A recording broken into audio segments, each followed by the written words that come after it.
Private internet access, or PIA, has been around forever, which is either reassuring or a warning sign, depending on how you look at it. So the question for 2026 is simple. Does it still hold up where people actually use VPNs now, or has the market passed it? PIA has always been the value pick people recommend when you want a lot of features without paying premium prices. We checked what it's actually like to use PIA every single day, from streaming reliability, server switching, longer sessions, public Wi-Fi, and the privacy settings that actually matter if the VPN is gonna do its job. By the end of this video, you'll know if PIA is still a smart buy for your setup, or if you should spend a little more and get something a bit smoother. Let's start with the part that decides whether you enjoy using it or uninstall it, the apps. Quick note before we jump in, if you want more VPN reviews that are actually tested and kept up to date, then be sure to hit like and subscribe. It helps us out a lot and tells YouTube that you're enjoying these videos. PIA's apps are in a better place than people probably remember. If you watched our last review, then you already know that they did a major cleanup across platforms. And that work still shows up in 2026. The apps feel less cluttered, settings are easier to find, and it kind of feels like a VPN that you can leave running in the background without babysitting it. On desktop, it's pretty simple. Pick a location, connect, and you can see your protection status instantly. What I like is that the important stuff is not buried in different menus. Kill switch, protocol choice, split tunneling,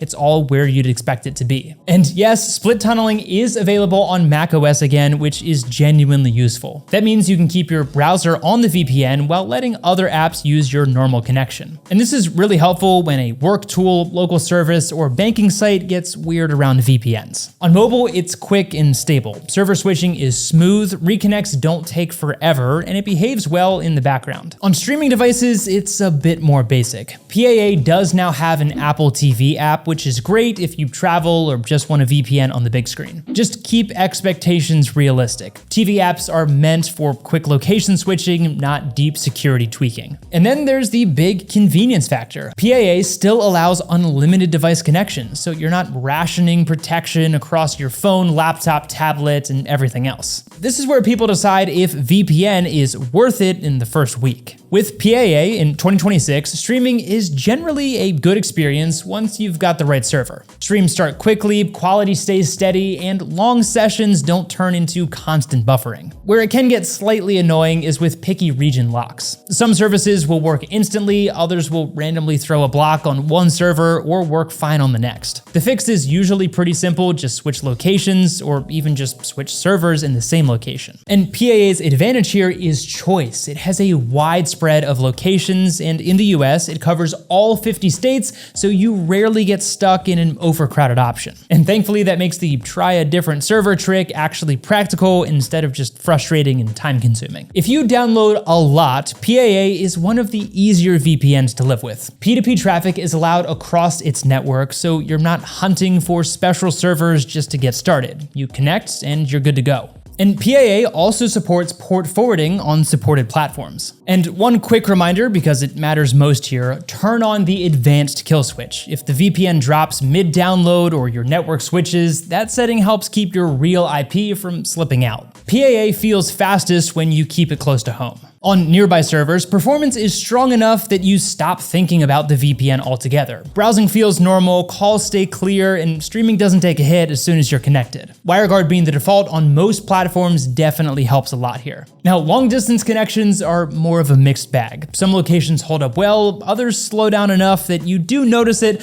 especially if you're gaming, doing big uploads, or trying to keep latency low across continents. For everyday use, it's completely fine, but it's not the kind of VPN that makes long distance feel invisible every single time. But stability is where PIA does a lot better than you'd expect for the price. During long sessions, server switching, and network changes, it stayed connected reliably. And when a drop did happen, reconnects were pretty quick. And that matters a lot because short disconnects are where privacy risks show up most often, especially on public Wi-Fi. So the headline is pretty simple. PIA delivers strong local performance, decent long distance performance, and a stable day-to-day experience. updates. And if you're mainly buying PIA for your phone, we've actually got a quick 5-minute Android review of PIA. It's linked to down in the description, and it'll help you decide quickly. All right, quick reality check. Most VPNs sound identical to each other on their website. Things like no logs, top encryption, and secure your data sounds good on paper. But what actually matters is whether the VPN stays locked down when real life happens. Well, PIA's foundation is pretty solid. You're getting AES 256-bit encryption, and you can use WireGuard or OpenVPN.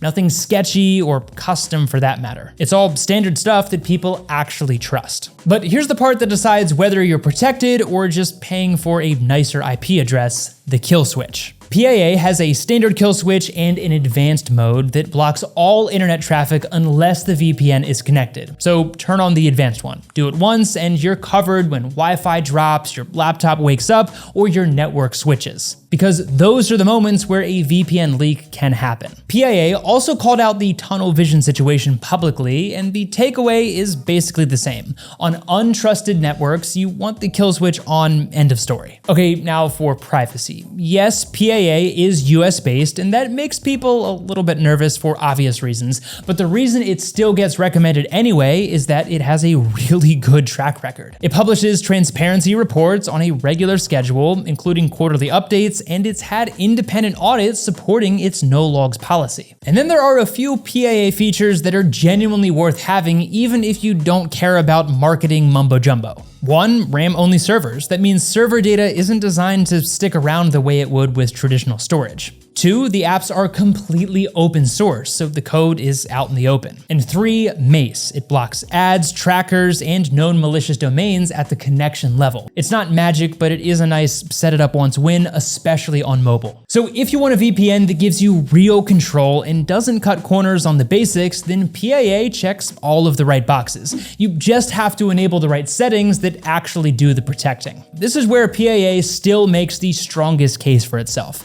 It's priced like a value VPN, but it doesn't feel like a stripped down starter product. You're getting unlimited device connections, a big server network, and enough features that you're not immediately looking to upgrade to something else. The best value is usually on the longer plans, especially if you're connecting a bunch of devices or multiple people. And the nice part is you don't have to pay extra just to unlock basics like a kill switch or protocol controls. Those are all already included. That said, PIA does offer some add-ons like a dedicated IP, but you only need those if you know you need them. The core VPN is the main product, not a teaser. So if your goal is simple, protect everything you use without paying premium prices, then PIA still lands in that easy to justify category in 2026. PIA is still a smart buy for the right person. If you want unlimited devices, strong day-to-day stability, solid streaming performance once you find the right server, and reliable P2P support, then PIA delivers a lot for the money. If your top priority is the most polished, totally hands-off experience,